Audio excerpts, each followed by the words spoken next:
what was the pay like? What type of compensation were you receiving at that time? So the pay was low. You know, it was hard to keep up with the cost of living. Okay. We also had to pay for our benefits.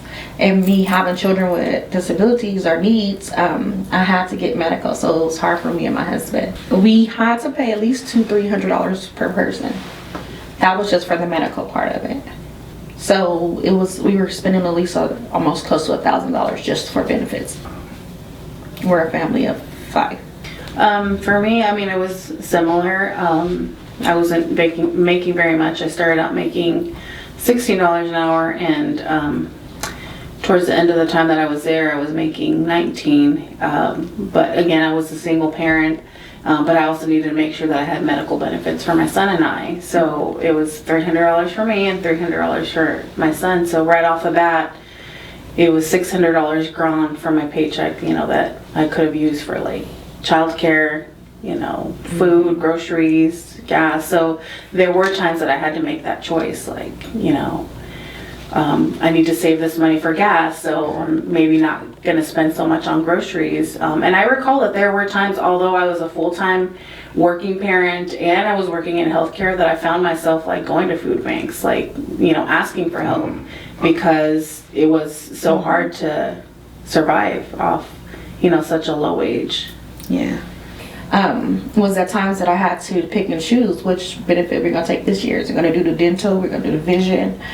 Because we were paying so much out, it was like we were barely bringing anything home. So, and so my sons needed glasses. That was for sure. They needed glasses. You know, they had 2 eye surgeries each. So they needed glasses at a very young age. And we had to wait on the dental process. So, you know, through that process, it made us, you know, they cavities and teeth cleaning and those type of things were like, okay, which one do we choose? So those were hard times and hard choices to make.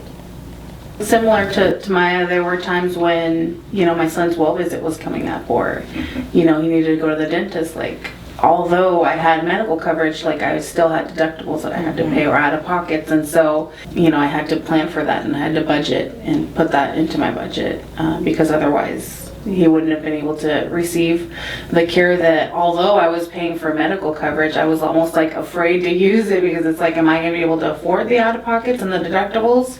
You know, is it something that can wait? Like Tommia was saying, for a while, you know, he didn't go to the dentist either. And I know that for myself, like I didn't even get dental or vision, it was just medical.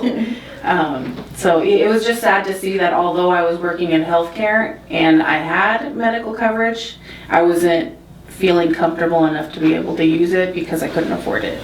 Right. And I could say it was like we hit that mark or just a little bit over that mark where you can get assistance, you know, Right. State funded assistance or anything like that. It was just like, okay, you're working, so you don't qualify for this or you don't qualify for this assistance. So that was really hard, you know what I mean? Right. It's like, okay, well, should I quit my job and you guys gonna help me take care of my kids, or do I go to work and, you know, deal with this struggle? Right. That really hits home for me, because I remember there was a time where when I did start working there, you know, I was getting assistance with helping pay for childcare.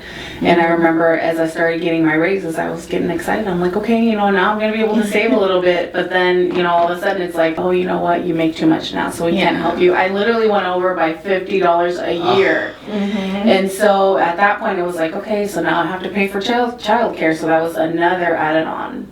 Right. Well, I can understand. I mean, I can also recall when I first came on board at Kaiser Permanente, it was in a non-union capacity, and I recall that I had to pay for my only health care, and for my family it was roughly, I think I was paying maybe $900 a month, right? And then when it came to vision, I had to select, I believe it was Vision Essential or something of the sort, which was, it wasn't just as a complete package. So I actually had to pick and choose a package. But as you pick and choose the packages, prices start going up, right? So you start saying, well, hey, if I brush my teeth correctly, I mean, I need dental. And if I use a magnifying glass or I go store-bought glasses from the grocery store there, then I won't need vision care. So I can relate. I can relate that you had to pick and choose your benefits and the hardships that you both went through during that time. Yeah. So I'm sorry that you had to deal with that, but this is what happens when you're in a non-union environment. Yes. Right.